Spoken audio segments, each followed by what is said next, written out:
बातमी शिरूरमधून। शिरूरमधील तळे गावात मुसळधार पावसामुळे पुन्हा एकदा शेतकऱ्याला फटका बसलाय।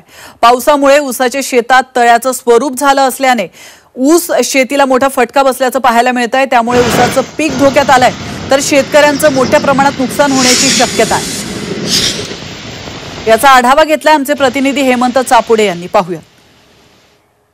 उत्तर पुणे जिल्ह्यात गेली 4-5 दिवसापासून पडणाऱ्या सततच्या संततधार पावसामुळे तळेगाव ढमढेरे परिसरातील शेतकऱ्यांच्या शेताची आपण परिस्थिती पाहिली तर शेताला अक्षरशः तळ्याचं स्वरूप आलेलं आहे।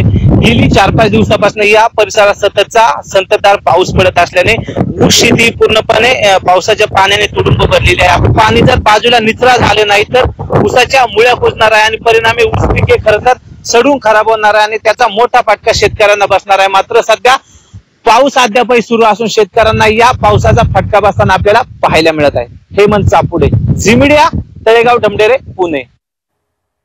बांगलादेशातील हिंसाचाराचा शेतमालाच्या आयात निर्यातीला मोठा फटका बसलाय। त्याचप्रमाणे महाराष्ट्रातून दररोज 400 टन मोसंबी डाळिंबाची होणारी निर्यात पूर्णपणे थांबली आहे। दिल्ली, कोलकाता, चेन्नई या ठिकाणाहून बांगलादेशात डाळिंब मोसंबी निर्यात केलं जातं। त्यामुळे महाराष्ट्रातील डाळिंब आणि मोसंबी उत्पादकांना देखील दररोज 2.5 कोटींचा फटका बसतोय, तर एकट्या जालना जिल्ह्यातील शेतकऱ्यांना 20 कोटींचा फटका बसलाय।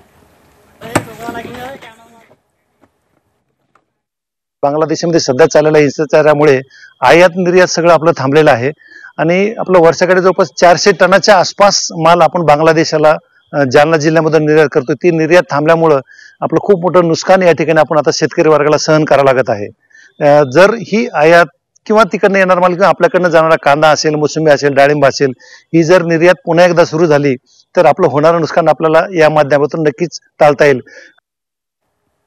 बातमी परभणीमधून। परभणी जिल्ह्यात हळद पिकावर हमणी अळीचा मोठ्या प्रमाणात प्रादुर्भाव झालाय।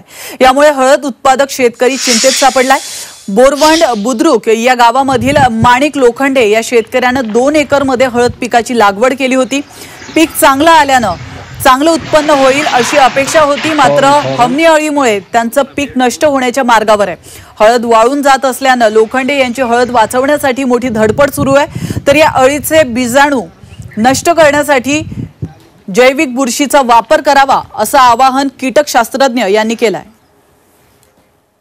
आपण आपल्या शेतामध्ये सलग 2 ते 3 वर्ष जर सरक केला तर ही बुरशी त्याचं नैसर्गिकरित्याच खूप मोठ्या प्रमाणात नियंत्रण करते आणि रासायनिक मध्ये हा जर प्रादुर्भाव मोठ्या प्रमाणात असेल तर आपल्या शेतामध्ये आपण फिप्रोनिल 40% अधिक इमिडाक्लोप्रिड 40% हे जे पूर्व मिश्रित कीटकनाशक आहे ते जवळपास 40 ग्रॅम प्रति एकर या प्रमाणात त्याची आळवणी जर आपण ऊसामध्ये भुईमुगामध्ये केली तर त्याद्वारे आपल्याला ही हुमणी अळी आटोक्यात येते। किंवा कार्बोफ्युरॉन 3% जे जवळपास 33 किलो प्रति एकर या प्रमाणात आपण जमिनीत दिलं तर त्याद्वारे सुद्धा आपण याचं नियंत्रण करू शकतो। ह्या वर्षी नवीन हळदीचं पीक घेतलं सुभाष पाळेकर निसर्ग शेतीमध्ये, तर ही निघतानी चांगली निघाली, आजवरपर्यंत चांगली होती आणि आता हिच्यावर काय रोग पडलाय म्हणजे हुमणी आळी झाली आणि मी ते विद्यापीठात सांगितलं, मी तिथलं पण आणून 5-10 लिटर औषध फवारलं 2 एकरवर, तर वर्ष काय समजा आता मग हळद ही समजी वाया मार्गावर जाण्याचे आहे।